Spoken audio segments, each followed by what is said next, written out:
Welcome to the Futility Closet podcast, forgotten stories from the pages of history. Visit us online to sample more than 11,000 quirky curiosities, from a legal raven to a puzzling inn. This is episode 345. I'm Greg Ross. And I'm Sharon Ross. In 1838, Frenchwoman Henriette d'Angeville set out to climb Mont Blanc, the highest mountain in the Alps, against the advice of nearly everyone she knew. In today's show, we'll follow d'Angeville up the mountain to fulfill what she called a monomania of the heart. We'll also escape Australia in a box and puzzle over a fixed game.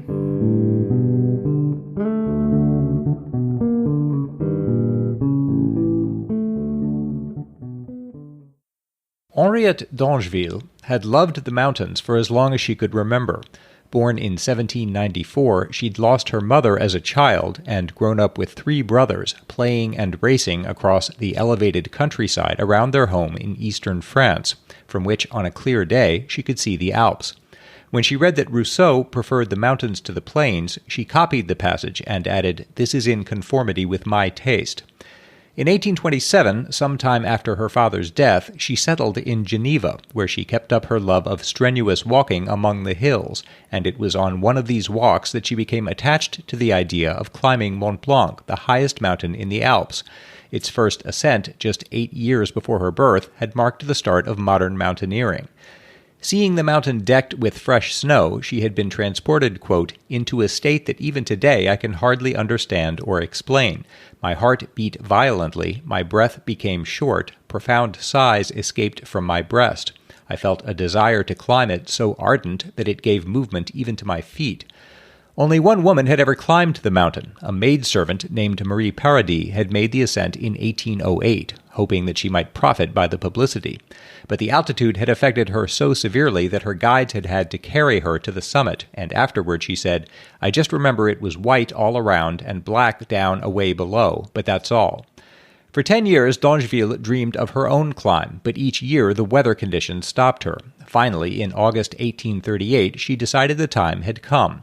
That summer, she had climbed some smaller mountains near Chamonix, north of Mont Blanc, and was pleased that she experienced none of the fatigue that other travelers reported. But when she returned to Geneva and announced her plans, she met what she called a general outcry of amazement and disapproval. Acquaintances warned that she'd suffocate, bleed from the eyes, nose, and ears, or die in a storm. Her doctor tried to talk her out of the climb, and the local priest was reluctant to bless it. He said he feared that he and her guides would be blamed if she came to any harm. In Chamonix, odds were laid at 1,000 francs to 5 that she would not reach the top. So many acquaintances tried to discourage d'Angeville that for a time she had to stop accepting visits altogether. She wrote, "In a city of 25,000, I was supported by exactly 3. But d'Angeville's resolution never wavered. When her friends asked why she didn't choose a more conventional pastime, such as touring Switzerland by carriage or sketching in Italy, she answered, "The soul has needs, as does the body, peculiar to each individual. I am among those who prefer the grandeur of natural landscapes to the sweetest or most charming views imaginable. Besides," she said, "a woman's experience might be valuable, for women sometimes see and feel things very differently than men." At the start of her preparations, she wrote, "She who wills the end wills the means." She assembled a climbing outfit that weighed more than 21 pounds, including a man's shirt, a fleece-lined jacket and trousers with 6 layers of wool, a leather belt, a fur-lined bonnet with a green veil, a straw hat, a black velvet mask, a black boa, a plaid coat, a fur-lined cloak, and nailed boots large enough to accommodate silk and wool stockings. The total effect was unstylish, she wrote, but one does not attend to the court of the King of the Alps in a silk dress and gauze bonnet. For a guide, she chose 45-year-old Joseph-Marie Coutet, a veteran of 9 ascents of the mountain, whom she described as short, witty, and intelligent. She engaged 5 further guides. The guides hired 6 porters, and Coutet began to gather provisions for an expedition that was expected to last 3 days and 2 nights. His list included 2 legs of mutton, 2 sides of veal, 24 roast chickens, and 18 bottles of wine. For herself, d'Angeville added a blancmange, flagons of barley water and lemonade, and a pot of chicken broth. In a straw basket, she gathered some personal items, including an enormous fan in case she had to be given air, cucumber face cream, a telescope, a looking glass, and a notebook and pencils. By the time she arrived in Chamonix, the townspeople were buzzing with her plans. She wrote, "The natives of the valley regard Mont Blanc with such awe that they did not credit that a woman conspiring to conquer it could be in full possession of her senses. The residents placed bets as to whether she'd turn back at the first crevasse or die in an avalanche. 2 guides backed out, but she simply replaced them. Once one has made a decision," she wrote, "everything but the advantages should be forgotten, and one should remain fixed in one's intentions, unmoved by the praise or blame of the world. Otherwise life would be frittered away in every kind of uncertainty and doubt." Privately, though, she calculated that if her guides died in an avalanche, it would create 6 widows and 27 orphans.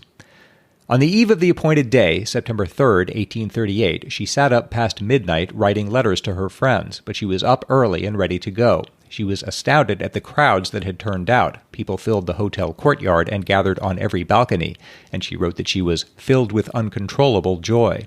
At 6 o'clock, amid the cheers of the crowd and the salutes of soldiers, the party began their ascent.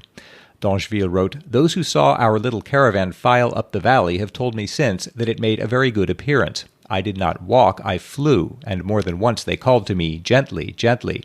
At the first crevasse, she agreed to tie a rope around her waist before jumping, but after seeing the men leap across without help, she asked to do the same, and the guides told each other, 'Let her alone, she goes as well as we do and fears nothing.' They camped at 10,000 feet, at granite buttresses known as the Grand Mulets, and that evening heard from 2 other parties that were climbing the mountain. The Polish nobleman Count Karl de Stoppen sent a guide with his card and asked permission to call on Dangeville, and while she was receiving him, an English party joined them. They ate supper together and traded songs and stories as the night came on. That night, Dangeville couldn't sleep. Her feet were cold and her limbs ached. But when she got up and pulled back the flap of her tent, she saw distant summits shining in the moonlight and the fantastic shapes of nearby ice formations. She wrote, "Nothing spoke of the earth as we know it. I felt I had been transported into a new world, that the great mystery of creation would be revealed to me on this mountainside, and that my proximity to the heavens would expose me to divine inspiration." In her imagination, a voice in the sky told her, "Do what is right and follow your path with confidence." At 2 a.m. she rose and ate 12 cooked prunes and a cup of soup. She would eat nothing more for 16 hours. When the Pole and the English party set out, Dangeville pressed Coutet to get ahead of them, but he said she'd already proven her courage and the others would break the trail for them. She started climbing quickly all the same, but the guides urged her to slow down. They said, "Slowly, walk as if you did not want to reach the top." She wielded an alpenstock, a wooden pole with an iron spike at the tip, which helped her keep her balance and could arrest a slide if she fell. Her layers of wool, silk, and flannel kept her warm, but the wind stung her face, and she realized she'd neglected to bring shaded spectacles. She wrote afterward to a friend, "It was not until we reached the foot of ice at the Grande Côte that I had to struggle against 2 enemies of equal violence, suffocating palpitations of the heart when I walked and a lethargic drowsiness whenever I stopped. It was not the sort of drowsiness that comes to one every evening, but an overwhelming sense of sleepiness which began in my eyes and passed through all my limbs. The efforts of will that I had to make to get rid of this torpor are more than I can tell you. I was obliged to wind up my willpower as far as it would go, and in this way I obtained a nervous paroxysm of strength which lasted a few minutes and enabled me to stagger on for from 7 to 10 paces. Then my heart beat again as though it would burst my chest, and when the suffocation came, I threw myself on the ground, overcome by the stupefying drowsiness of which I have spoken to you." She climbed for 4 hours in this state, plagued by the knowledge that she had only to turn back and go down to be completely cured. But her determination was steadfast. She told her guides, "If I die before getting to the top, drag my body up and leave it there. My family will reward you for thus executing my last wishes." At last they passed 13,000 feet and faced the wall of granite and ice that guarded the summit cone. Several in the party were feeling the effects of altitude, exhaustion, migraines, and nausea. She suggested that those who were afflicted might wait at the bottom of the wall, but they refused, saying their reputations would suffer if a woman took the summit while they waited below.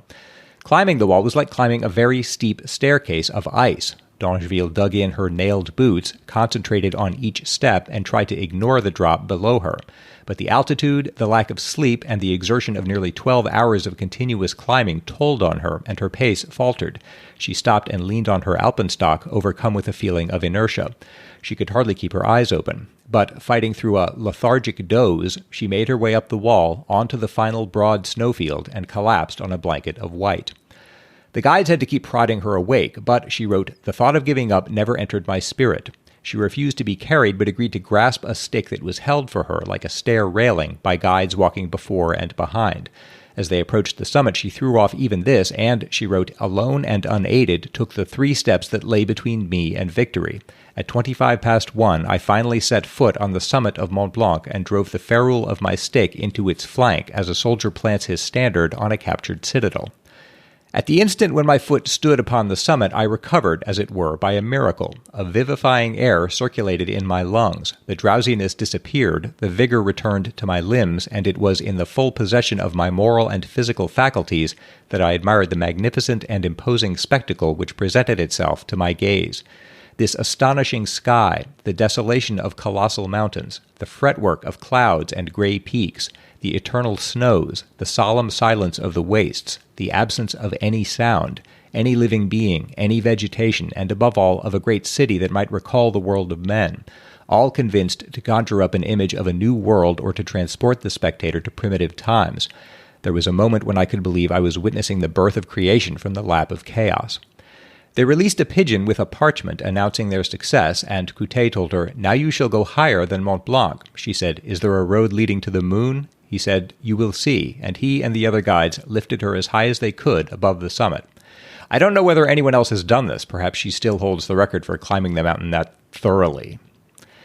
She inscribed her favorite proverb in the snow, "Vouloir c'est pouvoir," to will is to do, and the guides asked to be allowed to kiss her. She said later the kisses were so hearty that they may well have been heard in the valley of Chamonix.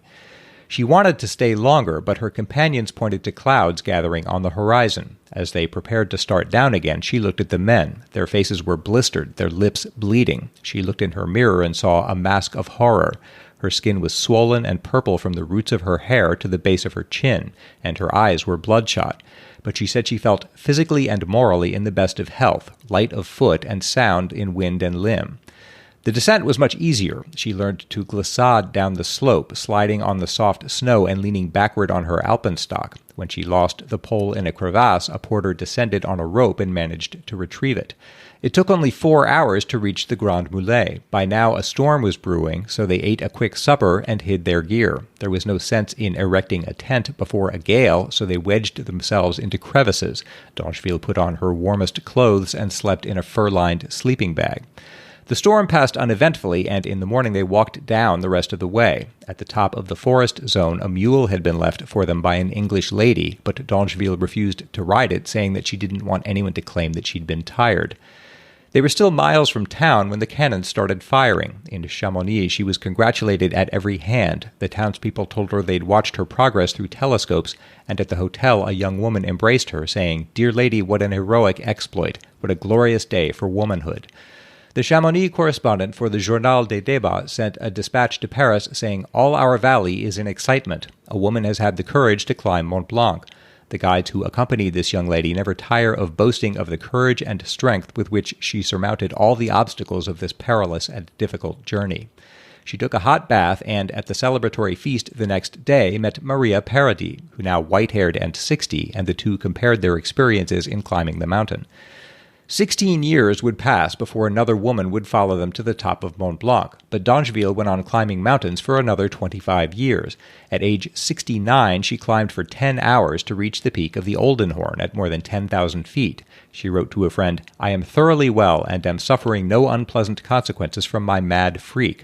On the contrary, I have one recollection the more to add to those which I have stored up from the sight of the beautiful works of God.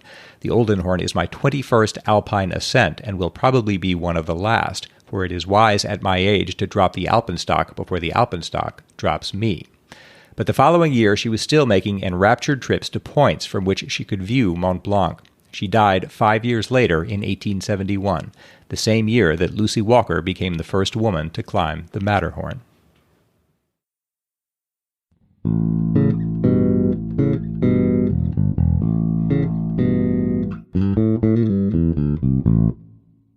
Futility Closet is supported entirely by our incredible listeners. We always appreciate all the different ways that many of our listeners help the show, but the backbone of our support is our Patreon campaign, as that gives us an ongoing source of support so that we can commit to the amount of time that the podcast takes to make. Patreon also gives us a good way to share some extras with our show's supporters, like extra information and discussion on some of the stories, outtakes, more lateral thinking puzzles, and peeks behind the scenes of the show. You can learn more about our Patreon campaign at patreon.com/futilitycloset, or see the Support Us section of our website for the link. And thanks again to everyone who helps support the show. We wouldn't still be here without you.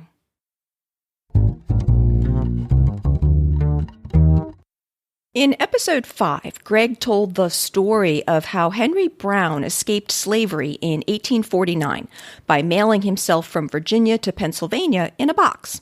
And then in episode 70, I told the story of Reg Spears, who shipped himself in a box from London to Australia in 1964. Duncan Reynolds and William Spencer both let us know that a similar story was recently in the news. There were a number of articles written back in April about Brian Robson, a Welshman who was 19 in 1965 and living in Australia, and was so desperate to get back home that he tried to ship himself from Melbourne to London in a crate. Robson was working in a railway job at the time as part of an assisted immigration program. The Australian government had paid his travel costs from the UK, but he couldn't afford the return trip. So he convinced some of his co-workers to help him ship himself. The crate that Robson traveled in was reported to have been 36 inches by 30 by 38, or about the size of a small fridge. And it also had to hold his suitcase and a few other items, so that, Robson said, he couldn't stretch out his legs or turn around. His journey seems to have been extremely uncomfortable and rather frightening, and he reported that the crate was left upside down for 22 hours at the Sydney airport. Robson had expected to be flown straight to London on Qantas, a trip of about 36 hours, but instead the crate got diverted into a more circuitous route, and he was flown to Los Angeles by Pan American Jet, where he was discovered by a freight worker after having traveled for 92 hours. An article at the time in Australia's The Age reported that when he was found, Robson was cramped, dehydrated, and too weak to walk. The article stated that a member of the airport police said that if Robson had had to go through the next 5,500-mile leg of his journey to London, he would not have survived it. And a Pan American spokesperson said that if Robson had been freighted in a different kind of aircraft, he would have died of hypothermia. Robson spent some time recovering in the prison ward of the Los Angeles County General Hospital and faced charges of illegal entry into the U.S., although he apparently wasn't officially charged in the end. He was deported by the U.S. to London, flying there in a regular seat. An article from The Age from 1965 reported that, unbeknownst to Robson, Australia's immigration department had actually decided to send him back to Wales, free of charge, as he really didn't seem to be working out in Australia. Robson had spent some time in jail after an unsuccessful attempt to stow away on a ship to try to get back to the UK, and if he had contacted the immigration department when he was released, as he was supposed to have done, he would have learned of their decision and saved himself a lot of trouble. This story seems to have been in the news in April because Robson was releasing a book that he had written about the escapade called The Crate Escape. Many of the articles mentioned that Robson was seeking to find the friends who had helped him, who he hadn't spoken with since he left Australia. He was pretty sure their first names were Paul and John, and he knew that they were Irish, but he couldn't remember their surnames or much else about them. The BBC quoted him as saying, "If I met them again, I'd just like to say that I'm sorry I got them into this and that I missed them when I came back. I'd like to buy them a drink." The Irish Times ran a story on this on April 6th, including an email address for Paul or John or their relatives to contact Robson. And then they reported on April 17th that one of the two men had made contact. Robson verified the man's identity by asking him questions that only Robson and the Irishman would have known the answers to, and the man, who wished to be anonymous, explained that when his friends heard how Robson had been discovered, they had changed their address to avoid any possible repercussions, which is why Robson's later attempt to contact them had failed. Robson seemed quite pleased to have heard from one of his old friends and stated that they were still trying to find the other one. Overall, I found this a somewhat difficult story to report on, as there were various discrepancies between different articles that I read, some of them written in different years. I ended up having to leave out many details because it was unclear which ones were correct. There were differing reports on many things, such as whether 2 or 3 co-workers had helped Robson, what items he had in the crate with him, how exactly he was discovered in LA and what happened next, and whether his scheme had been inspired by reading about Spears' similar one, or that he'd never heard of Spears until afterwards. I wasn't quite sure what to make of all the different versions until I saw an article in the New York Times from April 14th that said, Mr. Robson acknowledged that details of his journey had differed across retellings over the years. So I relied most heavily on articles that were written in 1965, thinking that those had the highest chance of being the most accurate. I guess a story can change over 55 years. But we do know that it did happen. I mean, the bare Oh, bones yeah, of it definitely seems to have happened. Yeah, I've had stories like that just sort of fall apart in your hands. Yeah, or you just get these different accounts and you're like, okay, which one is it? Yeah. Ian Bruce wrote about a follow-up to a puzzle, and this isn't a spoiler to the original answer. Hello, Futiliteers. In episode 335, you followed up on the puzzle from episode 302, asking how someone could have a death date before his or her marriage date, with a discussion of the adoption of the Gregorian calendar and the 10 or 11-day gap that could be created between adjacent countries who adopted the Gregorian calendar at different times. That reminded me that in many countries, the new year began on March 25th, not January 1st. This, by the way, is how we named September, 7th month, October, 8th month, November, 9th month, and December, 10th month. These names don't make sense if we start the year in January, but they do if we start the year in March. According to Wikipedia, England didn't adopt January 1st as the first day of the new year until 1752. Scotland adopted it in 1600, France in 1564, and other countries in other years. With the different adoption dates of New Year's Day, it would be possible for a person to be married in France, say, in January of 1650, and to die in England in February of 1649.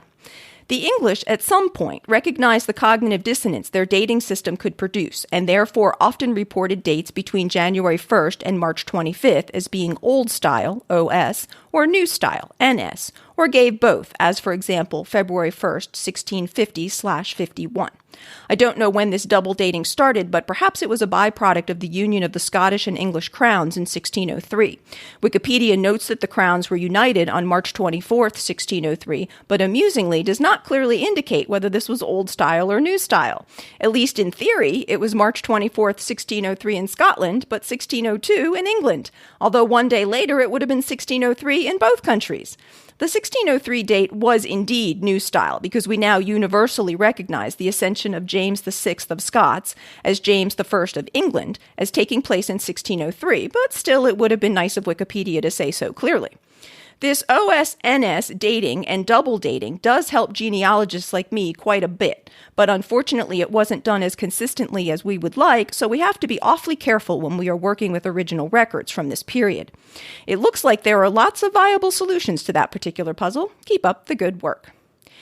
And we had listeners send several alternative solutions to that puzzle, so it does seem like it is one that has a lot of possible answers. I find the changes in calendar systems to be particularly interesting answers, partly because they highlight how arbitrary in some ways our calendar systems are, and because I find the idea of having multiple systems in place at the same time or changing over from one to the other to be rather interesting. I was generally aware that the date of New Year's Day had changed, but I really hadn't realized over how considerable a period of time that it happened. Similar to the staggered change to the Gregorian calendar, there would have been several centuries where different European countries started the new year on different days, although in this case it was over even more centuries, from 45 BC to 1752. Wikipedia says, from Roman times until the middle of the 18th century, the New Year was celebrated at various stages and in various parts of Christian Europe on 25 December, on 1 March, on 25 March, and on the movable feast of Easter. So that wouldn't have been confusing at all. Certainly works as a solution to the puzzle. Oh, yeah. Yes, it does. The puzzle in episode 338, and this will include a spoiler, was about why the American Kennel Club doesn't allow more than 37 dogs of each breed to be registered with the same name. 2 of our listeners sent us the same alternative answer to that puzzle. Paul Rippey wrote, "Dear Laterites, when Sharon read the lateral thinking puzzle about the limit of 37 dogs with the same name, it was clear that the challenge was figuring out why the 38th instance would pose a problem. Bingo, I thought. I've got it. The AKC must have left just a single space after the name. The first Flutzy is just Flutzy. The second Flutzy would be Flutzy 1, and so on through 10 digits. Then they would use the alphabet, Flutzy A, B, C, and so on. 26 letters plus 10 digits plus the first instance, just plain Flutzy, makes 37. Problem solved. I didn't think of Roman numerals. I like to think my answer is more alternate solution than wrong answer." And John Semenkowitz, who is apparently usually not so great at the puzzles, but in this case was frantically yelling his answer at the car radio, gave the same explanation and noted that, and that model only takes 1 additional space after the name instead of the 6 spaces the AKC uses. Vaguely waving towards Occam's razor, I like my answer better. And John, a fellow Raleighite, ended with, "Anyway, thanks as always for y'all's great work." That's a much more reasonable solution than the one we gave. Than trying to come up with the actual fact. Remembering how Roman numerals work and how complicated that system would be. Thanks so much to everyone who writes to us. We always appreciate your comments and follow-ups. If you have any that you'd like to send, please send those to podcast@futilitycloset.com. It's my turn to try to solve a lateral thinking puzzle. Greg is going to give me a strange sounding situation, and I'm going to try to work out what is going on by asking yes or no questions. This is from listener Stephen Jones. In 1971, an underdog basketball team won a game against their heavily favored rivals. There was talk that the game was fixed, but many fans supported the fix and were outraged by the outcome. Why? Wait, okay. When you say the game was fixed, but many fans supported the fix, usually that means that something underhand was done, like somebody threw a game. I'm trying to think of how do you express this. That's usually what it means when you say a game is fixed. Is that what you mean? Essentially, yes. Essentially, yes. Did they think that somebody was throwing the game? I'm going to say yes. Okay. This is a basketball game. Yes. Oh, did one of the teams have like special needs or something? Like it's like the Special Olympics or something? No. Oh, I thought maybe they let them win or something. That's not it. Okay. What was it? Something like the underdog team, they were like kids or really young or like, and so like the more experienced team or the older team sort of let them win. Was it something along those lines? No. No. Okay. Because I was thinking the fans would sort of support that. Mm-hmm. So, okay. So when you say that the game was fixed, and I said that means somebody threw the game, somebody involved in the game deliberately... Okay. Did the person who threw the game or people, was it more than one?